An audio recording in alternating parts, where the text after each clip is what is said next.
Hello everyone, मैं दुष्यंत सिंह। भारतीय संविधान का दूसरा अध्याय भारतीय संविधान का निर्माण गतिमान है और उसी अध्याय को आगे बढ़ाते हुए आज की इस क्लास में हम कुछ प्रमुख बिंदुओं पर चर्चा करने वाले हैं। तो आइए बिना देर किए आज की क्लास स्टार्ट करते हैं। बात करते हैं प्रारूप समिति की। प्रारूप समिति संविधान सभा की जितनी भी संविधान की जितनी भी समितियां थी उनमें सबसे विशिष्ट समिति मानी जाती है, क्योंकि इसी समिति के द्वारा भारतीय संविधान का जो ड्राफ्ट था या भारतीय संविधान की जो रूपरेखा या प्रारूप था वो इसी समिति के द्वारा तैयार की गई थी। अगर इसके गठन की बात करें तो प्रारूप समिति का गठन हुआ था 29 अगस्त 1947 को। अब जो प्रारूप समिति थी इसमें सदस्य थे 7। प्रारूप समिति में सदस्यों की संख्या थी 7। वो सदस्य थे B.R. अम्बेडकर यानी भीमराव अम्बेडकर, N. गोपाल स्वामी अयंगर, अल्लादी कृष्ण स्वामी Iyer, K.M. Munshi, Syed Mohammad Sadulla, N. Madhavrao, T.T. Krishnamachari ये इसके सदस्य थे। इसके अध्यक्ष कौन थे? इसके अध्यक्ष थे डॉक्टर भीमराव अम्बेडकर। प्रारूप समिति के अध्यक्ष थे वो थे डॉक्टर भीमराव अम्बेडकर। अब बात करें इनके, आपको यहाँ पे दिखाई दे रहा होगा कि एन माधवराव और टी कृष्णमाचारी जो थे, एन माधवराव और टी कृष्णमाचारी जो थे ये मूल प्रारूप समिति के सदस्य नहीं थे। टी कृष्णमाचारी और एन माधवराव ये मूल प्रारूप समिति के सदस्य नहीं थे। इनको बाद में इस समिति में शामिल किया गया था। एन माधवराव की जगह पे थे बी.एल. मित्र एन माधवराव की जगह पे थे और इनका स्वास्थ्य खराब होने के कारण, इनके स्वास्थ्य कारणों के कारण बी.एल. मित्र के स्थान पर एन माधवराव को संविधान सभा की प्रारूप समिति में शामिल किया गया था। इसी प्रकार के जो टी कृष्णमाचारी थे इनके स्थान पर हुआ करते थे डी.पी. खेतान। आपको ये याद करने की आवश्यकता है क्योंकि यहाँ से भी प्रश्न बन जाता है कि डी.पी. खेतान के स्थान पर प्रारूप समिति में किसे शामिल किया गया था? तो टी कृष्णमाचारी को शामिल किया गया था। डी.पी. खेतान की मृत्यु हो जाती है 1948 में। 1948 में डी.पी. खेतान की मृत्यु हो जाती है और उनके स्थान पर प्रारूप समिति में टी कृष्णमाचारी को शामिल कर लिया जाता है। संविधान का जो प्रारूप समिति के द्वारा तैयार किया गया था उसका जो पहला प्रारूप था वो 1948 में उसको पब्लिश किया गया था। 1948 में उसको प्रकाशित किया गया था। इसका दूसरा प्रस्ताव अक्टूबर 1948 में प्रकाशित किया गया था। यानी कि पहला जो इसका जो प्रारूप था वो 1948 फरवरी में प्रकाशित किया गया था। उसके बाद में लोगों की राय ली गई थी, संविधान सभा के जितने भी सदस्य थे उनकी राय ली गई थी और उसमें जो भी कमियां थी, उसमें जो भी खामियां थी, उसमें जो भी सुधार होने थे उनको परिवर्तित करके संशोधित करके उसका जो दूसरा प्रारूप था वो अक्टूबर 1948 में प्रस्तुत किया गया था। संविधान का जो ड्राफ्ट तैयार किया गया था, प्रारूप तैयार किया गया था, उसे तैयार करने में लगभग 6 माह से भी कम का समय लगा था। यानी 6 माह से कम समय में संविधान सभा ने इसका जो है प्रारूप समिति ने प्रारूप तैयार कर दिया था, ड्राफ्ट तैयार कर दिया था। और इसका ड्राफ्ट तैयार करने तक इन 6 महीनों के अंतराल में लगभग 141 बैठकें हुई थी। ये भी प्रश्न पूछा जाता है कि संविधान का ड्राफ्ट तैयार करने में कितनी बैठकें हुई थी, तो लगभग 141 बैठकें इसमें हुई थी। एक प्रश्न और बनता है कि जो डॉक्टर भीमराव अम्बेडकर थे, संविधान सभा के लिए इनका जो निर्वाचन था, इनका जो चुनाव था वो किस जगह से हुआ था?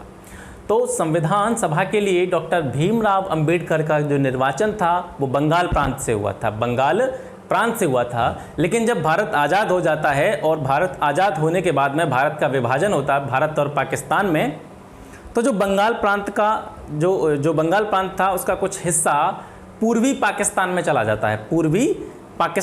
जाता है, जिसे आज हम बांग्लादेश के नाम से जानते हैं। यानी वैसे बांग्लादेश का विभाजन बाद में हुआ था, लेकिन जो बांग्लादेश है वो पूर्वी पाकिस्तान हुआ करता था। तो जो भीमराव अम्बेडकर का जो निर्वाचन हुआ था बंगाल प्रांत से, बंगाल का हिस्सा चला गया था पूर्वी पाकिस्तान में, इसलिए इनका निर्वाचन फिर दोबारा से हुआ था बम्बई प्रांत से डॉक्टर भीमराव अम्बेडकर का निर्वाचन पुणे हुआ था।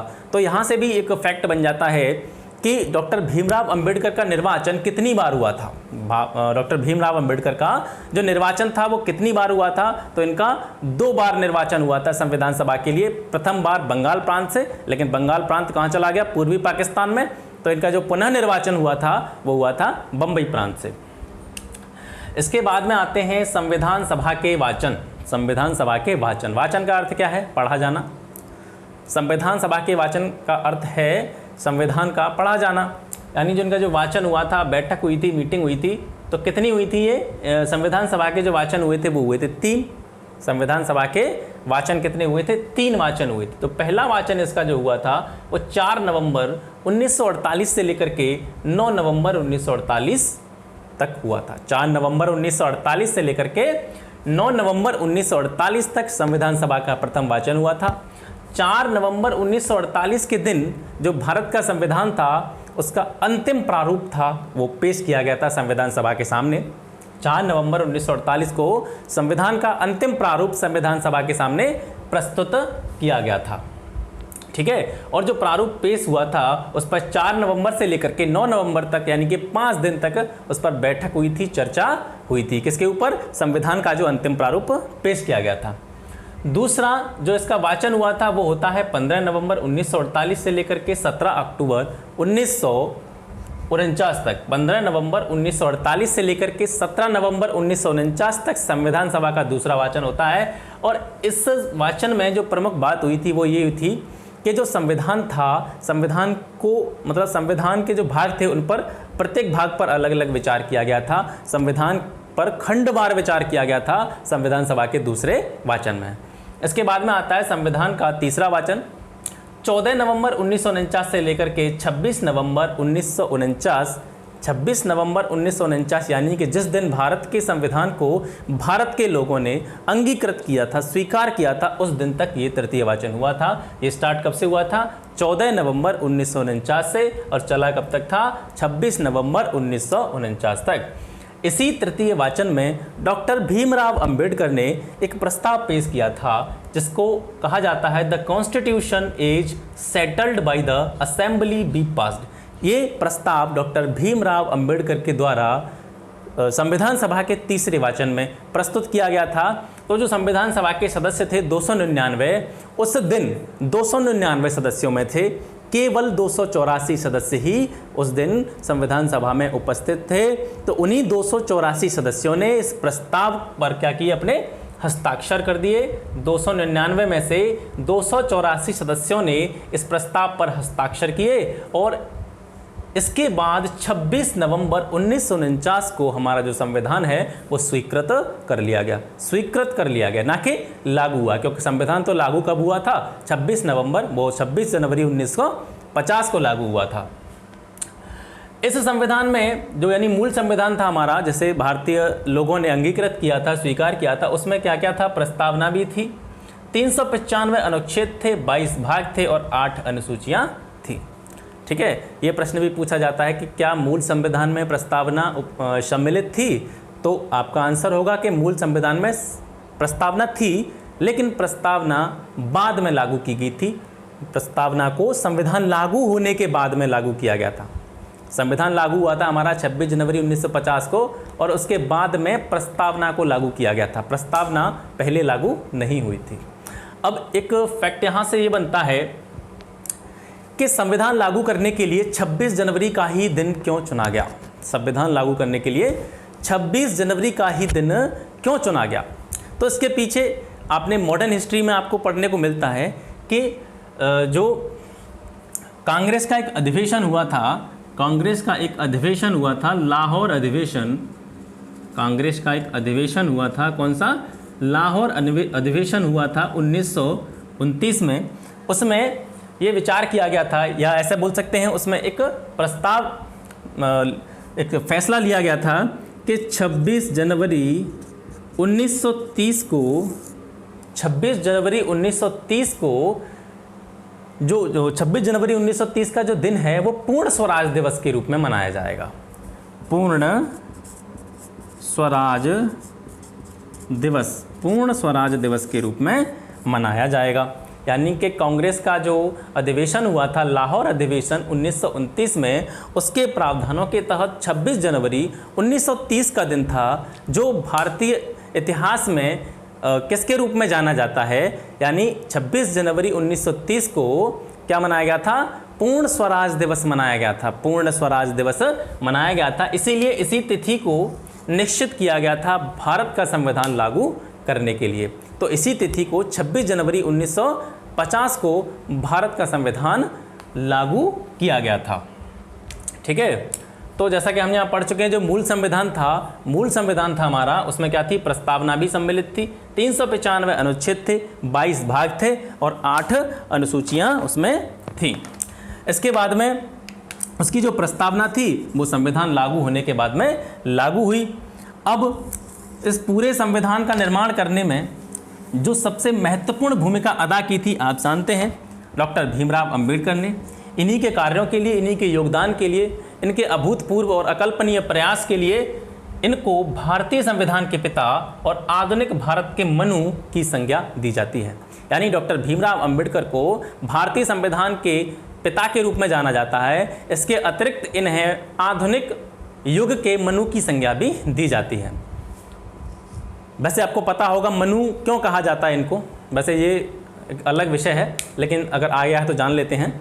मनु इसलिए कहा जाता है कि एक ग्रंथ था मनुस्मृति। मनुस्मृति, जो मनुस्मृति है इतिहास में कानून या विधि से संबंधित प्रथम ग्रंथ माना जाता है। मनुस्मृति जो है कानून में, इतिहास में कानून और या विधि से संबंधित सबसे प्रथम ग्रंथ माना जाता है, जो हजारों सालों पहले मनु ने लिखा था। मनु ने मनुस्मृति नामक ग्रंथ लिखा था। और भीमराव अम्बेडकर ने क्या लिखा था? भीमराव अम्बेडकर ने भारतीय संविधान को बनाने में, भारतीय कानून, भारतीय विधि, इसका निर्माण करने में अपना एक बहुमूल्य योगदान दिया था। इसलिए इनको आधुनिक भारत के, आधुनिक युग के मनु की संज्ञा दी जाती है। बात करते हैं संविधान के प्रवर्तन की। संविधान के प्रवर्तन की, जैसा कि आप सभी जानते हैं कि भारत का संविधान जो अंगीकृत किया गया था, स्वीकार किया गया था, 26 नवंबर 1949 को किया गया था। लेकिन 26 नवंबर 1949 को भारत का संविधान लागू नहीं किया गया था। भारत का संविधान लागू किया गया था 26 जनवरी 1950 को। लेकिन 26 जनवरी 1949 को ही कुछ जो छोटे छोटे भाग थे भारतीय संविधान के, कुछ अलग प्रावधान थे, जैसे नागरिकता, चुनाव, तदर्थ संसद तथा जितने भी छोटे शीर्षक थे उनसे जुड़े कुछ प्रावधान और इनसे ही जुड़े हुए कुछ अनुच्छेद 26 नवंबर 1949 को ही लागू हो गए थे। यानी कि जैसे आर्टिकल 5, 6, 7, 8, 9, 324, 366, 367, 379, 380, 388, 391, 392 और 393 ये संविधान अंगीकृत करने के साथ ही स्वतः ही लागू हो गए थे। अब बात करते हैं संविधान सभा की आलोचना। संविधान सभा ने एक बेहद महत्वपूर्ण कार्य किया था। संविधान सभा की कई समितियां थीं। संविधान सभा में सबसे विशिष्ट समिति प्रारूप समिति थी। प्रारूप समिति ने भारतीय संविधान का निर्माण करने में एक अभूतपूर्व योगदान दिया। लेकिन इसके बावजूद भारतीय संविधान सभा की आलोचना भी कुछ आलोचकों द्वारा की जाती है। अच्छा, जो आलोचना की जाती है आलोचकों द्वारा, वो किन बिंदुओं पर की जाती है, थोड़ा उनके बारे में नज़र डाल लेते हैं। जैसे कुछ आलोचकों ने संविधान सभा की आलोचना भी की है।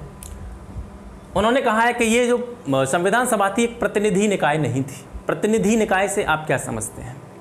यानी संविधान सभा के जो सदस्य थे उनका निर्वाचन जो था, उनका जो चुनाव था, वो वयस्क मताधिकार के आधार पर नहीं हुआ था। इसलिए लोगों ने इसकी आलोचना की है।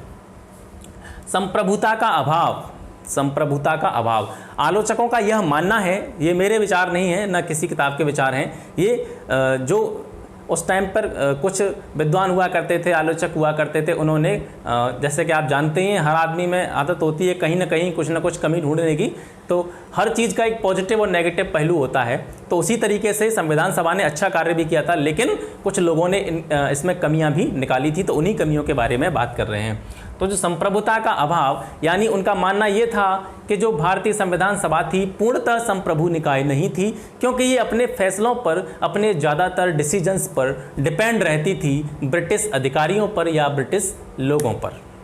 ठीक है, इनका जो भी फैसला होता था उनकी सहमति से या उनसे विचार विमर्श करने के बाद भी होता है।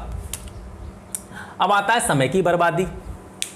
ठीक है, संविधान सभा ने संविधान बनाने में 2 वर्ष 11 माह 18 दिन का समय लिया। संविधान सभा ने संविधान को निर्मित करने में 2 वर्ष 11 माह और 18 दिन का समय लिया, जिसके बारे में कुछ आलोचकों द्वारा यह कहा गया कि इतने समय यानी इतना ज़्यादा समय संविधान को बनाने में लिया गया है, 2 वर्ष से ज़्यादा का समय संविधान को बनाने में लिया गया है, ये कहीं ना कहीं समय की बर्बादी है। इसके बाद में आते हैं कांग्रेस का प्रभुत्व। कांग्रेस का प्रभुत्व, जैसा कि आप सभी जानते हैं, आधुनिक भारत के इतिहास में जो सबसे बड़ी एक दल हुआ करता था भारतीय राष्ट्रीय कांग्रेस, और इसके विपक्ष में कोई इतनी बड़ी पार्टी नहीं थी जो इसका मुकाबला कर सके। तो कहीं ना कहीं आलोचकों द्वारा ये भी कहा गया कि जो संविधान सभा थी इस पर कांग्रेस का क्या था, प्रभुत्व था। संविधान सभा थी इस पर क्या था, कांग्रेस का प्रभुत्व था। ठीक है, और इसके बारे में कई इतिहासकारों द्वारा टिप्पणियाँ भी की गई हैं, जैसे कि मुझे नाम याद नहीं आ रहा है, चलो ठीक है बाद में बता दूंगा। अगला पॉइंट है वकीलों और राजनीतिज्ञों का प्रभुत्व। वकीलों और राजनीतिज्ञों का प्रभुत्व, जैसा कि आप सभी जानते हैं कि संविधान की जो भाषा है बेहद जटिल है। प्रथम बार या प्रथम दृष्टया उसको देखने पर वो समझ में नहीं आती है, काफ़ी अलग उसको, जैसे हम उसको कभी देखते हैं संविधान की भाषा को तो काफ़ी अलग दिखाई देती है। तो क्या था कि इसमें संविधान को तैयार करने में जो था कि वो स्थानीय लोगों का विचार नहीं लिया गया। ऐसा आलोचकों का मानना है कि जो स्थानीय लोग थे उनकी सहमति नहीं ली गई। इसमें जो प्रभुत्व रहा, बोलबाला रहा, तो इसमें किसका बोलबाला रहा कि उस टाइम के जो एडवोकेट हुआ करते थे, अधिवक्ता वकील जो हुआ करते थे, इसके अलावा जो पॉलिटिशियंस थे उनका इस पर प्रभुत्व रहा, यानी उनकी समझ के आधार पर इस संविधान का निर्माण हुआ। तो इसकी जो भाषा है काफ़ी जटिल है और जो सामान्य व्यक्ति है वो इसको आसानी से समझ नहीं सकता है, इसलिए इसके बारे में कहा गया कि इस पर क्या था, वकीलों और राजनीतिज्ञों का क्या था, बोलबाला था। वकीलों और राजनीतिज्ञों का इस पर क्या था, प्रभुत्व था। हिंदुओं का प्रभुत्व, संविधान सभा के बारे में यह भी कहा गया कि यह जो संविधान सभा थी इस पर हिंदुओं का प्रभुत्व था। हिंदुओं का प्रभुत्व था। और कहा भी गया है कि जैसे एक प्रश्न पूछा जाता है कि संविधान सभा को हिंदुओं का निकाय किसने कहा था, संविधान सभा को हिंदुओं का निकाय किसने कहा था, लॉर्ड विस्काउंट ने। लॉर्ड विस्काउंट ने संविधान सभा को हिंदुओं का निकाय कहा था। विंस्टन चर्चिल जो कि ब्रिटेन के प्रधानमंत्री थे, उन्होंने एक कोटेशन दिया था या उन्होंने एक बात कही थी कि संविधान सभा ने भारत के केवल एक बड़े समुदाय का प्रतिनिधित्व किया। विंस्टन चर्चिल ने क्या कहा था संविधान सभा के बारे में कि संविधान सभा ने भारत के केवल एक बड़े समुदाय का प्रतिनिधित्व किया, क्योंकि भारत में सबसे बड़ा समुदाय हिंदू कम्युनिटी ही थी। और कहीं ना कहीं विंस्टन चर्चिल ने ये बात कही थी इसी आधार को ध्यान में रखते हुए कि संविधान सभा ने भारत के केवल एक बड़े समुदाय का प्रतिनिधित्व किया। अब कुछ छोटे छोटे पॉइंट हैं कि जैसे जो संविधान सभा थी इसका जो प्रतीक चिन्ह था वो क्या था, संविधान सभा की जो उसका जो प्रतीक चिन्ह हुआ करता था वो क्या था, हाथी। संविधान सभा का प्रतीक चिन्ह क्या था, हाथी था। संविधान का जो सुलेखन किया था, यानी संविधान के जो कैलीग्राफर थे, अपनी हैंड राइटिंग में अपने हाथ से इसको लिपिबद्ध किया था, वो किसने किया था, प्रेम बिहारी नारायण रायजादा। ये प्रश्न पूछा जाता है कि भारतीय संविधान को लिपिबद्ध करने में यानी लिखने में किसकी महत्वपूर्ण भूमिका थी, या भारतीय संविधान किसके द्वारा लिखा गया था। भारतीय संविधान किसके द्वारा लिखा गया था, तो प्रेम बिहारी नारायण रायजादा। आपको पता होगा कि भारतीय संविधान को जब लिखा गया था तो वो उसकी जो भाषा थी वो अंग्रेजी थी, अंग्रेजी भाषा में ये लिखा गया था। लेकिन इसके बाद में इसका एक हिंदी संस्करण भी छापा गया। तो इसका जो हिंदी संस्करण था, हिंदी एडिशन था, उसका जो सुलेखन किया था वो बसंत कृष्ण वैद्य ने किया था। यानी अंग्रेजी भाषा में जो मूल संविधान लिखा गया था उसको लिपिबद्ध करने का कार्य, उसको लिखने का कार्य किया था प्रेम बिहारी नारायण रायजादा ने। और हिंदी संस्करण का सुलेखन किसने किया था, बसंत कृष्ण वैद्य ने। ठीक है, तो आज की क्लास यहीं पे समाप्त करते हैं। मिलते हैं फिर अगली क्लास में इसी चैप्टर के एक अगले भाग के साथ, और उस भाग के साथ ही ये दूसरा चैप्टर जो है आपका भारतीय संविधान का निर्माण, ये समाप्त हो जाएगा। और इसके बाद में इसी अध्याय से संबंधित कुछ महत्वपूर्ण प्रश्नों के साथ अगली वीडियो में फिर आपसे मिलते हैं। तब तक के लिए नमस्कार।